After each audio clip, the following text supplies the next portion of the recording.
ஸ்ரீ கிருஷ்ண பரமாத்மாவுக்கு துலாபாரம். சத்யபாமா செல்வ செழிப்பில் வளர்ந்தவள், கோடி கணக்கில் பணம் உள்ளவள். தராசில் ஒரு தட்டில் கிருஷ்ணர், மறுதட்டில் அவளுடைய நகைகள், பொன் பொருள் வைரம் நவரத்னங்களாக கொட்டி வைக்கிறாள். தட்டு கொஞ்சம் கூட நகரவே இல்லையாம். பணிவோடும் மிகுந்த பக்தியோடும் நிதானமாக வருகிறாள் ருக்மணி. நகை ஏதும் வைக்காமல் ஒரே ஒரு துளசி இலையை கொண்டு வந்து கிருஷ்ண பரமாத்மாவின் பாத மலர்களை தொட்டு வணங்கி அவரது பரிபூர்ணமான அருள் பெற்று அதை தராசு தட்டிலே வைத்தாளாம்.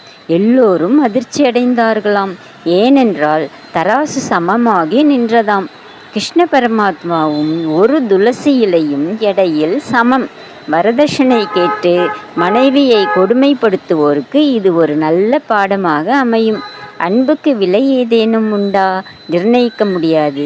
அன்பு விலை மதிக்க முடியாதது, ஈடு இணை அற்றது என்பதை நாம் புரிந்து கொள்வோம்.